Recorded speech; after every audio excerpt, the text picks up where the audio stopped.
given them so much of confidence, so much of strength to stand up to patriarchy at their homes, to question, to say, really sort of decide for themselves what they want out of life. So really making women who are decision makers is very powerful, and I see a huge transition in all our girls, and it's just very, very enriching for us. And we are excited about where Karm is going to go. So we look at the future and we are very excited about our girls.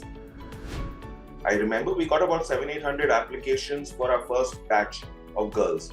A lot of them may not have been relevant applications, but the fact is the news got out fast. And as a result, now with each progressive batch, the quality of aspirants is also improving. And therefore, the sort of opportunities that we feel that we can give them is also improving with each batch.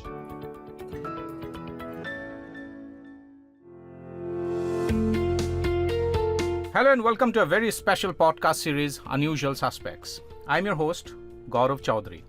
This is a series about unraveling stories of entrepreneurs, investors and businesses and professionals, and of course, philanthropists who are disruptors, yet not in your face. Their disruptions have consistently delivered on the purpose and the mission they've embarked on. Their values are as strong as the mission. Unusual Suspects streams on Earshot.in, Spotify.com, Apple Podcasts, Google Podcasts, Moneycontrol.com, and a host of other podcast streaming platforms. In these special episodes, Catalyzing Change, the Power of Family Philanthropy, as part of Unusual Suspects in collaboration with GivingPi, India's first family-focused philanthropy network, we are talking about the rapidly evolving philanthropic landscape and the paradigm shift that is underway. Philanthropists are increasingly leveraging technology, engaging in collaborative efforts, exploring innovative financial models, and placing a strong emphasis on equity and inclusion in their giving strategies. Together with families and philanthropists, we explore diverse giving approaches and evolving perspectives, aiming to inspire a new era of impactful philanthropy, especially in critical and underserved sectors. In this episode, we will delve into the crucial role of family philanthropy in championing the cause of women and girls, fostering diversity, and spearheading social change to advance gender equity in India.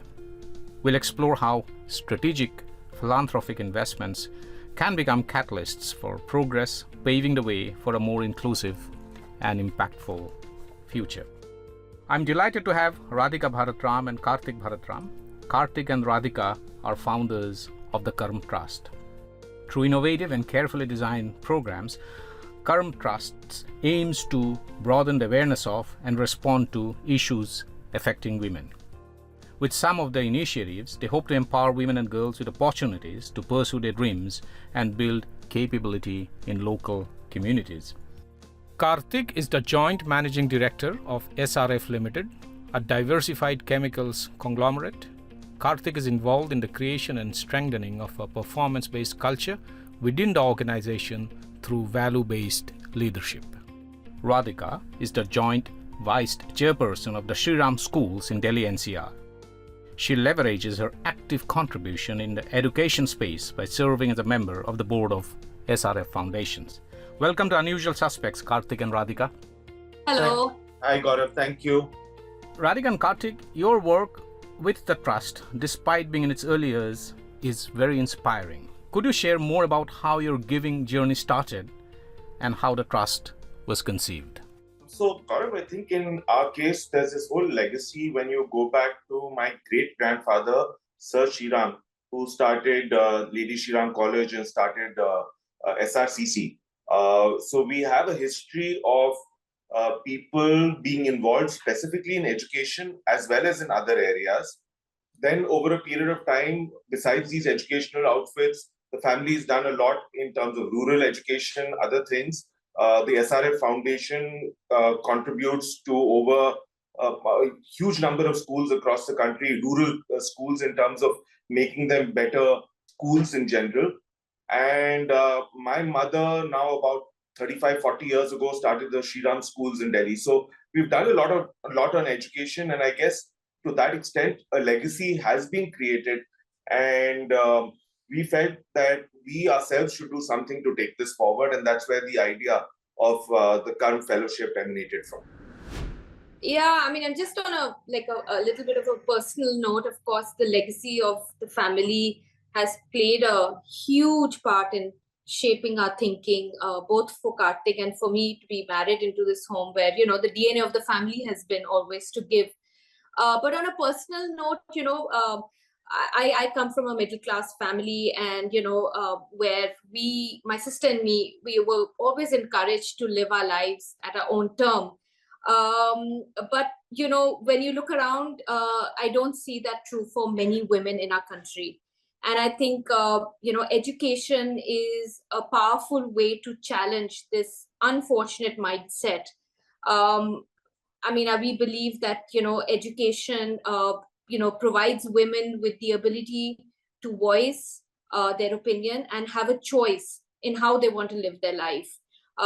So this is our small step towards making sure that deserving young girls get equal opportunity and a platform to succeed. So that's where Karm really comes from. Absolutely. How and why did you decide to focus on giving in areas of gender equality, and how is it interconnected to other issues?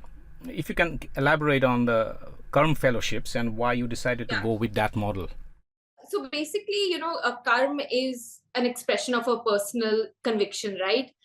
We believe that women's education and financial independence is critical for the growth of not just their families, societies, but our nation, right? And we wanted to step into it. Somebody had to step into it.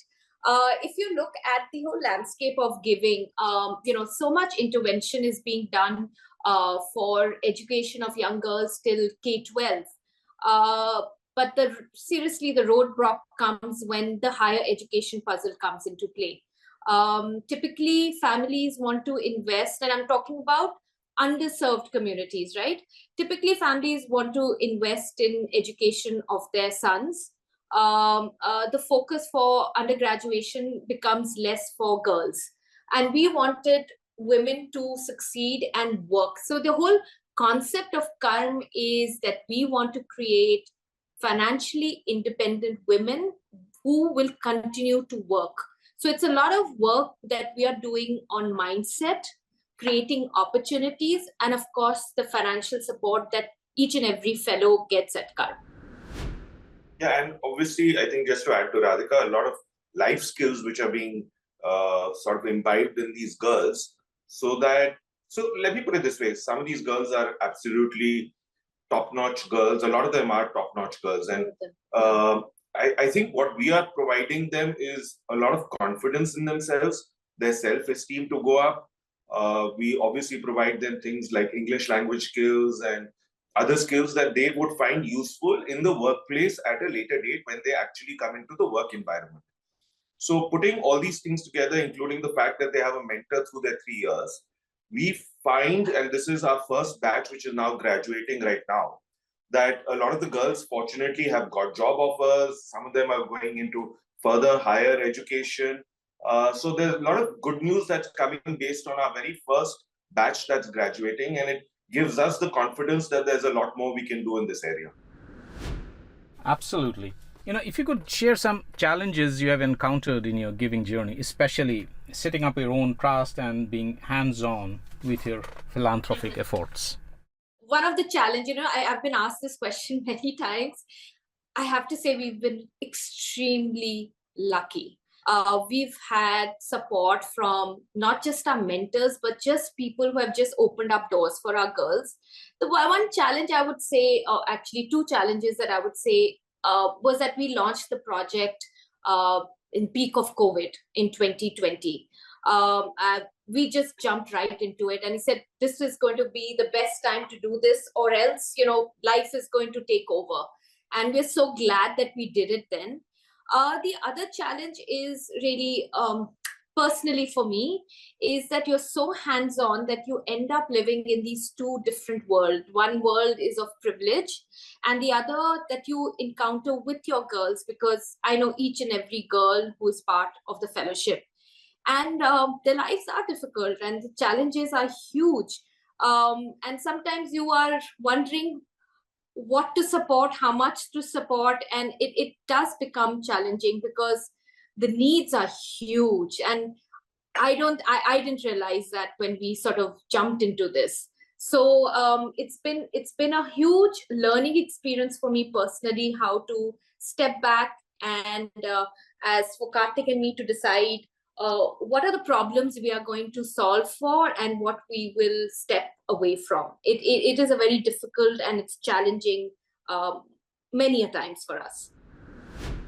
Add to that, I mean, like Radhika said, fortunately, setting up the trust, getting going was far simpler than we thought it would be. I mean, we've had many well-wishers who helped us through the process. Even our first batch, when we put the word out through social media, through various government entities, etc., I remember we got about 700-800 applications for our first batch of girls. A lot of them may not have been relevant applications, but the fact is the news got out fast. And as a result, now with each progressive batch, the quality of aspirants is also improving. And therefore, the sort of opportunities that we feel that we can give them is also improving with each batch. Absolutely. Very progressive. Also, I mean, I'm sure during your philanthropic journey, you would have come across some what we call as the aha moments. If you could share some of these, how have these moments shaped your approach to philanthropy with the Karm Trust and other initiatives that you are part of? So I think, you reach an inflection point in your life where you realize you need to be doing something more than what one normally does. And to tell you the truth, very personally speaking, practically everything that we were doing was as a larger family or as an organization in terms of the CSR front. I think COVID, when we were literally sitting at home and really didn't have too much to do, was that inflection point for us where Radhika and I got talking about this in terms of what we can do. And I think that's that sort of aha moment for us, that we are at that juncture in our lives where we've reached a stage where we have more than enough for ourselves. And therefore, what is it that we can do? And, I've got 10, 15 years of my career left. There is more that one has to do in terms of figuring out what next in one's life. And I think this was a sort of a perfect segue for us that way to get into this area and get into helping these girls with a very clear purpose in terms of what we want to do for them.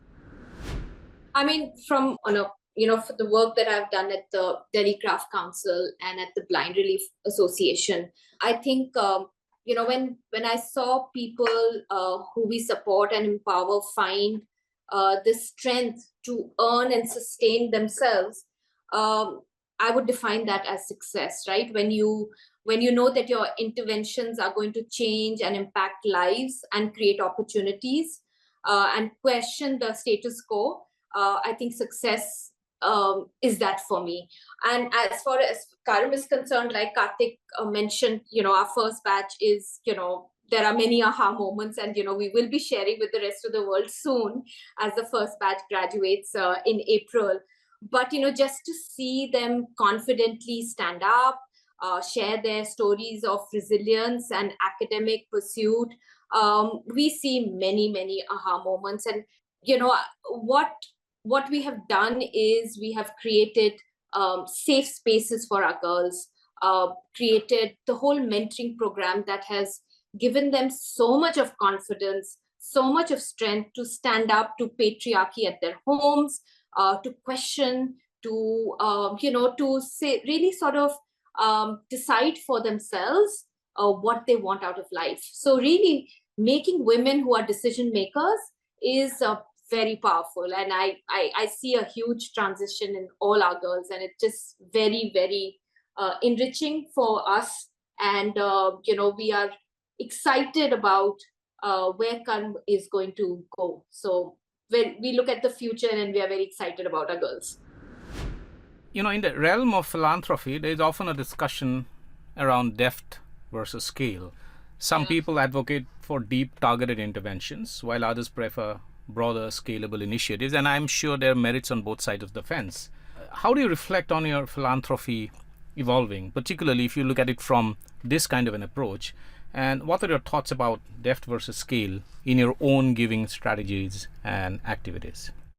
I'm all for depth. I think vision for Karm for both Kartik and me is that we don't just want to touch lives, we want to transform lives. And to transform lives, you have to go into depth. For us, each and every fellow who is part of Karm has to have a career, has to become financially independent. And that is our ask out of our girls and of the team, right? So for us, depth is critical. Like Kartik said, that we've reached a stage in our life that I don't think we need to prove to anybody how many numbers. I think we want to prove that how we have impacted lives and they have transformed the communities around them. They have pulled themselves out of intergenerational poverty, and this can only be achieved if you're looking at depth. And we will continue to do that. So while Karm will grow in verticals where we will introduce different programs, the 101 touch, the high touch program is not going to change. And we love it. We love the connect that we have with our girls. It gives us an insight which helps us in building the program very well. And each and every fellow is different. It's an individual that we're dealing with, like we do it in our Shri Ram schools. Every child is unique, and we need to give them that focus and that attention. So for us, yes, depth is far more important than the width of it. But Gaurav, like you said, I think each program needs to define how they want to impact people. There are some, I think, which are made for width, and possibly that's the best way of dealing with it. And I think what we chose is a depth-oriented program because ours is much smaller numbers, and we want to, as Radhika, I think, very put it very well, transform rather than just touch the lives of these people. Absolutely. And given that the Karm Trust is still in its early years, how do you envision for the future of your giving journey? How do you wish for Karm Trust to evolve, and what is the road ahead, just in terms of vision and the path that it's going to take? So we are going to be launching the Karm Law Fellowship now. We realize how powerful this degree can be for our girls, or for young girls who want to, become financially independent. Like I didn't mention this, I think Karm really stands strong on, the 3 C's, which is capacity building, then building communities, and collaborating with like-minded people. And I think the last puzzle is very important. We wouldn't have reached where we've reached if it wasn't for the mentors that we have. We have an army of almost 70 mentors who are supporting our girls, and they have really truly built Karm. So I look at Karm as a movement. We would like and hope that people join this movement, that we are able to collaborate with many more and reach many more girls, even if we were to start maybe 2-month programs, 3 months program. But for us, it's very important that we take baby steps and get it right and not be in a rush. So focus will remain on creating niche programs and make sure we deliver. Yes, absolutely. And finally, as India approaches its 100th year of independence, if you look at 2047, considering the critical role of philanthropy in India's social development, because the ultimate goal, of course, in the final analysis is to create a more equal, equitable society. What are some of the innovative pathways or strategies that givers can embrace, particularly families, to build an India where no one is left behind? Yeah, I mean, that's a tough one. I was actually reading in the Economic Times today an article which stated that in the past, the government's actions, if you look at it in the 60s and 70s, was to tax the rich at as much as 95% of their wealth, of their income, in order to bring about equality. And basically, the question that was being raised was, how the number of billionaires that there are in India now, and is that good, and is it leading to more disparity in income in India? So the sort of takeaway from that was that while we have a large number of billionaires, how do we encourage them to become more giving rather than forcing them to give it in the form of taxes, which may or may not reach the last person or the person who needs it the most, right? We know that the tax method and then the government taking care of it may not be as effective as a lot of direct CSR projects that are done. So one is, I think this 2% CSR rule that the government came up for corporates was a good idea. There's no doubt about it in terms of the work that's getting done as a result of that has possibly impacted a lot of people in terms of capability building at a low level. I think each family has to figure out at some point when they are ready to do CSR and why it is important for the larger country. I do agree a huge disparity in income, especially in terms of lifestyles, can cause issues in the long run. And while there is no sort of magic formula answer for how this can be resolved, because if you don't allow people to live the sort of lifestyles that they want to live, then people are going to leave the country and go elsewhere where they can do that. So assuming that you allow the well-to-do to live their lifestyles, how can we encourage them to do more for the less fortunate is the question that, I mean, frankly, it's $1 million question, which I don't have an answer to, but I think it has to come from one's personal sort of being and thought rather than being forced upon them. I mean, really, that's the only thing I can think of, Gaurav. Absolutely. And very well said. Both Radhika and Kartik, I mean, I cannot thank you enough for being part of this conversation and sharing your deep insights and perspective on the crucial role of family philanthropy in championing the cause of women and girls, fostering diversity, and spearheading social change to advance gender equity, among others. Thank you so much for dropping by and taking part in this conversation. Thank you so much. Thank you so much. Thank you.